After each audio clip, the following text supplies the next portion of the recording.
ഇപ്പോൾ വിദ്യാഭ്യാസ പ്രവർത്തകൻ ഷാജിർ ഖാൻ ചേരുന്നുണ്ട്.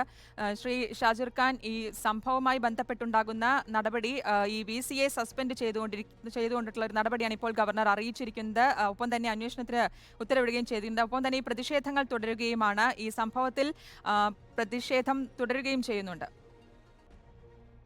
അല്ല, തീർച്ചയായിട്ടും. കാരണം ഇത് നമുക്ക് സങ്കല്പിക്കാനാകാത്ത വിധത്തിലുള്ള ക്രൂരകൃത്യമാണല്ലോ നടന്നിരിക്കുന്നത്. മനുഷ്യത്വമുള്ള ഏതൊരാളെയും ഞെട്ടിപ്പിക്കുന്ന സംഭവമാണ്. അത് സാധാരണഗതിയിൽ റാഗിങ് എന്ന് പറഞ്ഞാൽ നമ്മൾ അതിനെ ചുരുക്കുന്നതും ശരിയല്ല. കാരണം ഇതൊരു ആൾക്കൂട്ട കൊലപാതകമാണ്. SFI നടത്തിയിരിക്കുന്ന ആക്രമണം എന്ന് പറഞ്ഞാൽ നമുക്ക് അത് എങ്ങനെ അവലോകിക്കണമെന്ന് എനിക്ക് അറിഞ്ഞുകൂടാ. അത്രയും ഭീകരമാണ്. അപ്പൊ അതുകൊണ്ട് തന്നെ അതിന്റെ എല്ലാ വസ്തുതകളും പുറത്തു വരണം. യഥാർത്ഥ പ്രതികൾ പുറത്തു വരണം. അവർക്കെതിരെ കൊലക്കുറ്റത്തിന് തന്നെ ചാർജ് ചെയ്യപ്പെടേണ്ടതുണ്ട്. അപ്പൊ ആ വിധത്തിലുള്ള ഒരു കേസ് അന്വേഷണം നടക്കണം. ഇപ്പൊ വൈസ് ചാൻസലർ അല്ലെങ്കിൽ ഡീൻ, അതല്ലെങ്കിൽ വാർഡൻ, അതുമായി ബന്ധപ്പെട്ടിട്ടുള്ള എല്ലാവരും തന്നെ യഥാർത്ഥത്തിൽ പ്രതികളാണ്. ധാർമ്മികമായിട്ട് മാത്രമല്ല, സാങ്കേതികമായിട്ടും അല്ലാതെയും ഒക്കെ പ്രതികളാണ്. കാരണം ആ കോളേജിൽ അങ്ങനെയൊരു സംഭവം അത് ഒരു ദിവസം കൊണ്ടുണ്ടായതല്ല. രണ്ടാമത്തെ ദിവസവും മൂന്നാമത്തെ ദിവസവും 3 ദിവസങ്ങൾ നീണ്ടു നിന്ന ഒരു പീഡനം, അതുപോലത്തെ ഒരു ക്യാമ്പസിൽ പരിസ്ഥിതി വിചാരണ നടന്നു എന്ന് പറയുമ്പോൾ അതിന് ഉത്തരവാദിത്വം തീർച്ചയായിട്ടും ആ ക്യാമ്പസുമായി ബന്ധപ്പെട്ട എല്ലാവർക്കും ഉണ്ട്. അപ്പൊ അവർക്കെതിരായി നടപടി എടുക്കുന്നുണ്ടെങ്കിൽ തീർച്ചയായിട്ടും സന്തോഷകരമായ കാര്യം. ഇപ്പൊ വൈസ് ചാൻസലറെ സസ്പെൻഡ് ചെയ്തു എന്നുള്ളത് ഒരു നടപടി എന്ന നിലയ്ക്ക് സ്വാഗതം ചെയ്യുകയാണ്. കാരണം അത് പ്രധാനപ്പെട്ട കാര്യം തന്നെയാണ്. അങ്ങനെയുള്ള നടപടികൾ വരട്ടെ. കാരണം ആ നടപടികൾ സമൂഹത്തിന് നൽകുന്ന ഒരു സന്ദേശം വളരെ പ്രധാനപ്പെട്ടതാണ്. അപ്പൊ അതുകൊണ്ട് അതിനെ സ്വാഗതം ചെയ്യുന്നു.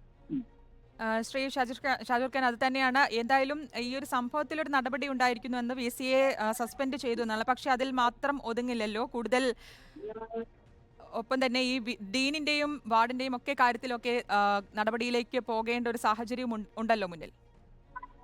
അതെ, ഡീന് അല്ലെങ്കിൽ ഡീന്റെ ചുമതലയുണ്ടായിരുന്നവർ, ആ ഹോസ്റ്റലിന്റെ വാർഡന്റെ ചുമതല വഹിച്ചിരുന്നവർ, എല്ലാവരും തന്നെ, അപ്പൊ SFIയിലെ തന്നെ മുഴുവൻ പ്രതികളും അതിന് നേതൃത്വം കൊടുത്തിട്ടുള്ള SFIയുടെ സംസ്ഥാന നേതാക്കന്മാരുണ്ടെങ്കിൽ അവര്, അപ്പോ എല്ലാവരും തന്നെ ഇതിൽ നിയമവാഴ്ചയുടെ മുന്നിൽ കൊണ്ടുവരേണ്ടതുണ്ട്.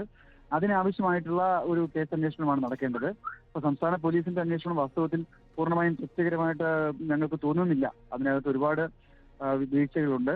ഇപ്പൊ തന്നെയും കൊലക്കുറ്റത്തിന് കേസ് എടുത്തിട്ടില്ല എന്നുള്ളത്, അങ്ങനെയല്ല ചാർജ് ഷീറ്റ് സമർപ്പിച്ചിരിക്കുന്നത് എന്നുള്ളത് അതിന്റെ ഒരു സൂചനയാണ്. അപ്പൊ അതുകൊണ്ട് ഇപ്പൊ കൽപ്പറ്റ DYSP നൽകിയിരിക്കുന്ന റിപ്പോർട്ട് പോലും യഥാർത്ഥത്തിൽ അത് പൂർണ്ണ തോതിൽ കുറ്റവാളികളെ രംഗത്ത് കൊണ്ടുവരാൻ സഹായിക്കുന്നതല്ല എന്നുള്ളത് ഇതിനകം പുറത്തു വന്നു കഴിഞ്ഞു. അപ്പൊ ആ നടപടികളിലേക്ക് പോകണം. ഒരു വശത്തെ നിയമപരമായിട്ട്, മറുഭാഗത്ത് അവർക്കെതിരായിട്ടുള്ള ഒരു ജനവികാരം തീർച്ചയായിട്ടും ഉണ്ട്. വിദ്യാഭ്യാസ മേഖലയെ സംബന്ധിച്ച് മാത്രമല്ല, സമൂഹത്തെ സംബന്ധിച്ച് ഏറ്റവും ഷോക്കിംഗ് ആയിട്ടുള്ള സംഭവം എന്ന നിലയ്ക്ക് മുഴുവൻ വികാരവും ഉണ്ട്. അപ്പൊ അതിനകത്ത് അതിന് ആ പ്രതികളെ ശിക്ഷിച്ചുകൊണ്ടേ നമുക്കിതിന്റെ നടപടികൾ ആരംഭിക്കാൻ പറ്റൂ. രാഷ്ട്രീയം അക്രമാസക്തമാക്കുന്ന ശക്തികളെ മുഴുവൻ ഈ കലാലയങ്ങളിൽ നിന്ന് പുറത്താക്കുക എന്നുള്ളത് വളരെ പ്രധാനപ്പെട്ട കാര്യമാണ്. കലാലയ രാഷ്ട്രീയത്തെ സംരക്ഷിക്കേണ്ടതുണ്ട്. കലാലയങ്ങളിലെ ജനാധിപത്യത്തെ സംരക്ഷിക്കേണ്ടതുണ്ട്. വിദ്യാർത്ഥികളുടെ അവകാശങ്ങളെ സംരക്ഷിക്കേണ്ടതുണ്ട്. പൗരാവകാശങ്ങളെയും മനുഷ്യാവകാശത്തെയും സംരക്ഷിക്കേണ്ടതുണ്ട്. അപ്പൊ അങ്ങനെ വിവിധ മാനങ്ങളുള്ള ഒരു പ്രശ്നമാണ് ഇത്. അപ്പൊ അതിനെ ആ വിധത്തിലുള്ള നടപടികൾ വരണം എന്നുള്ളത് കൊണ്ടാണ് തീർച്ചയായിട്ടും അതിന് സഹായകരമായ ഒരു ആദ്യത്തെ സ്റ്റെപ്പ്. ഇവരെല്ലാം മാറ്റി നിർത്തിക്കൊണ്ടേ ഈ അന്വേഷണം നടത്താൻ പറ്റുള്ളൂ. ഇപ്പൊ ഈ കുറ്റക്കാരൻ നമ്മൾ സംശയിക്കുന്ന അല്ലെങ്കിൽ അതിന്റെ ഉദ്യോഗസ്ഥ തലങ്ങളിൽ ഉണ്ടായിരുന്ന മുഴുവൻ ആളുകളെയും മാറ്റി നിർത്തിക്കൊണ്ട് വേണം അന്വേഷണം നടത്താൻ. സ്വതന്ത്രമായ ഇപ്പൊ ഞങ്ങള് ഒരു ജുഡീഷ്യൽ ഒരു അന്വേഷണം തന്നെ അല്ലെങ്കിൽ ആ വിധത്തിലുള്ള ഒരു ഹയർ എൻക്വയറി ഇതിനെ സംബന്ധിച്ച് നടത്തണമെന്ന് ഞങ്ങൾ ആവശ്യപ്പെട്ടിട്ടുണ്ട്. അതിനെ അടിസ്ഥാനപ്പെടുത്തി മുന്നോട്ട് വരണം. ഗവൺമെന്റ് അതിന് തയ്യാറെടുക്കണം. ഇപ്പൊ ഈ പ്രത്യേക ദൗത്യ സംഘങ്ങളെ നിയോഗിക്കുന്നത് വസ്തുത മായ്ച്ചു കളയാനുള്ള, തെളിവുകൾ നശിപ്പിക്കാനുള്ള ഒരു സംവിധാനമാകരുത് എന്നുകൂടി ഈ സന്ദർഭത്തിൽ പറയാൻ ആഗ്രഹിക്കുകയാണ്. ശ്രീ ഷാജിർ ഖാൻ, ഈ ഒരു വിഷയത്തിൽ, ഈ സംഭവത്തിൽ സിദ്ധാർത്ഥന്റെ മരണവുമായി ബന്ധപ്പെട്ടൊക്കെ പ്രതിഷേധങ്ങൾ വലിയ രീതിയിൽ നടക്കുന്നുണ്ട്. ഈ ഒരു സംഭവത്തിൽ ഈ സർക്കാരിന്റെ പിന്തുണ ഈ പ്രതികൾക്ക് അല്ലെങ്കിൽ ഈ ഒരു ഇതുമായി ബന്ധപ്പെട്ടുള്ളവർക്ക് ഉണ്ടെന്ന് താങ്കൾ കരുതുന്നുണ്ടോ?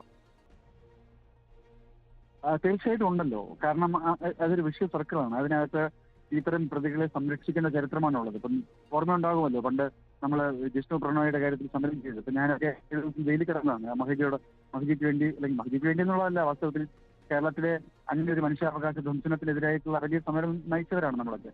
പക്ഷെ അതിന്റെ പേരിൽ ജയിലിൽ കിടക്കേണ്ടി വന്നു. ആ കേസിൽ പ്രതികൾ ശിക്ഷിക്കപ്പെട്ടിട്ടില്ല. ഇപ്പോഴും ഇത്രയും വർഷങ്ങൾക്ക് ശേഷവും യഥാർത്ഥത്തിൽ ജിഷ്ണു പ്രണോയുടെ കൊലയാളികൾ എവിടെ കഴിയുന്നു? എന്താണ് അതിന്റെ അവസ്ഥ?